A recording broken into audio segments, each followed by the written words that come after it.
Hello. Kumusta? May adlaw ka ron tanan, makigsunan makasampyak. Here we go again. Boy America Duterte loyalist magingon nga. Kung adunay nahitugmo tungod sa tumang kakapoy og kaluya, ang imong mga pulong may magadasig kini sa pagtindog. Mga kasampyak, kung saan man kayo sa mundo, sanay na sa mabuti kayong kalagayan. Mabuhay po tayong lahat. And sa mga di pa nakapagsampyak itong munti kong channel, kayo'y inanyayahan ko. Maraming salamat po. And time check, it is now 12:47 afternoon na, past 12 o'clock. 8 of September, Sunday, 2024 dito sa Brooklyn, New York. So ano ba pwede nating pag-usapan mga kasampyak? Alam naman natin na very fresh pa lang, just in yung maraming binabalita na yung nahuli si Pastor Kibuloy, yung iba sabing nahuli, yung iba sabing sumuko, at maraming mga bida-bida, lalo na si Abalos. Grabe, may yung mga mainstream media, grabe yung mga balita. Grabe yung balita binabali or nila ginagawa, twisted talaga nila. For example na lang, itong Al Jazeera. Tingnan nyo yung balita, at saka ang bida dito si Binhor Abalos. So ito, babasahin ko ha. Philippine authorities arrest church leader charged with sex trafficking. So, tingnan nyo, yung balita is sa headline pa lang. Philippine authorities arrest church leader charged with sex trafficking. Apollo Kibuloy, an ally of President Duterte. Grabe. Grabe talaga, no? Dapat talaga isasali si Duterte. Apollo Kibuloy, an ally of ex-President Duterte, is facing child sex trafficking charges in the Philippines and in the US. An influential Filipino pastor charged with sex trafficking, who had been a long-time ally of former President Rodrigo Duterte, has been arrested by authorities. The government said. The Department, ito yung bida dito, the Department of Interior Secretary Binhor Abalos announced the arrest of Apollo Kibuloy in a brief social media post on Sunday. He did not say where the pastor was arrested. Tingnan mo kung gaano ka bida-bida si Abalos.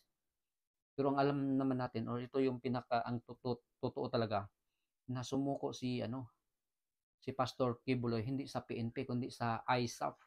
Yung yan? Ano ba yung meaning ng ISAF? Basta sa ang alam ko, sundalo yan eh. Intelligence Service Armed Forces of the Philippines.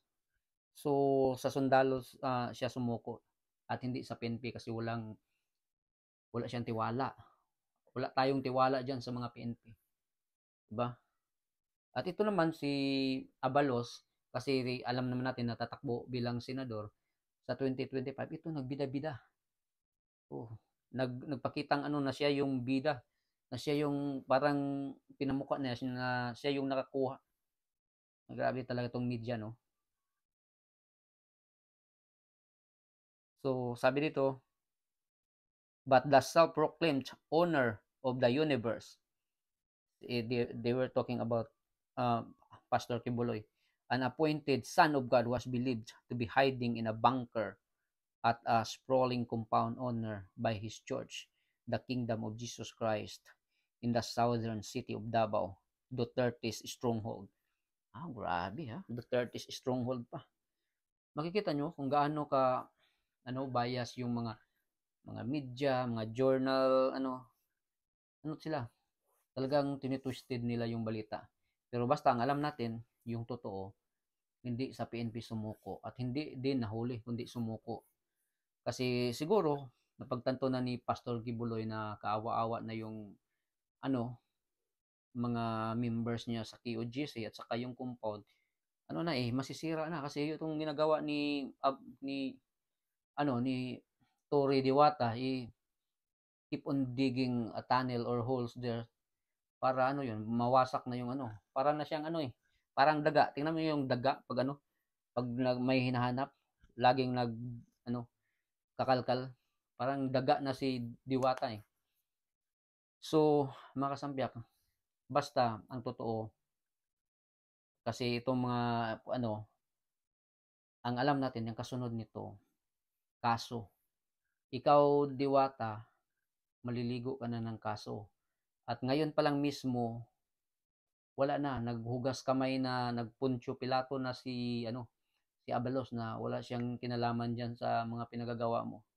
Kita mo, makipag-alyansa ka sa mga demonyo. Tapos sa bandang huli, itatakwil ka rin nila. Ganyan yung mga galawang mga demonyo, di ba? Mga alam naman natin, yung mga Marcoses, ganyan din eh. Sila yung mismong pinaka-author dyan. Yung pag magagamit ka pa nila, okay. Pero pag hindi ka na magagamit, itatakwil ka na nila. Kung kaya't, ano, sorry, pag hindi mo nakukuha yung premyo dyan na 10 million, kung mahuli nyo si pastor, kasi hindi naman kayong nakahuli, tapos maliligo ka lang ng kaso, patay ka na, lalayas ka na, punta ka sa ibang bansa. Kasi yung kasunod nito, kaso na, maliligo ka na ng kaso, at makukulong or mabubulok ka talaga sa lahat ng mga katarantaduhan mo, mga illegal mo na mga ginawa dyan sa QGC. So ito, lesson learned, huwag tayo o huwag kayong mga nasa mga men in uniform, huwag kayong sunod-sunuran sa mga puon nyo kasi pagdating ng panahon, wala na sila, itatakwil din kayo pag hindi na kayo magagamit. Isa din itong spokesperson nila. Sino ba yun? Jen, ano yun? Yung babae na spokesperson ng pulis. Isa ding sinungaling eh. Basta, napatunayan natin na hindi sumuko sa pulis si Pastor Kibuloy.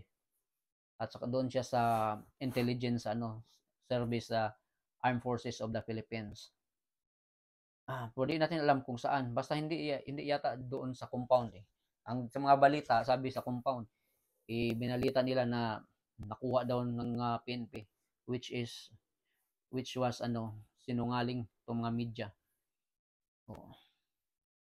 So mga kasampiak, magmatyag lang tayo basta just fresh news at yun yung totoo. So dito lang muna tayo at makinig at manood lang tayo ng kasunod anong next move, mga legal moves, mga advices ng attorney ng QGC kasi alam natin na kaso ang harapin ng mga pulis nito, yung mga heads nila. Ngayon pa lang mismo, tinakwil na si Diwata Senior kay Binhor Abalos. At ito pa, bida-bida, ito si Abalos, siya mismo yung nagsabi, kasi alam naman natin, natatakbo ng senador, siya mismo yung nagchismis about sa hindi naman chismis kasi totoo namang na nakuha si Pastor Kibuloy pero hindi nahuli kundi sumuko. Kusang sumuko. Pero ito si Abalos Ngiwi, ang sinabi nahuli. So bida-bida. So mga sampiak, maraming salamat po. Hanggang dito lang muna tayo. God bless.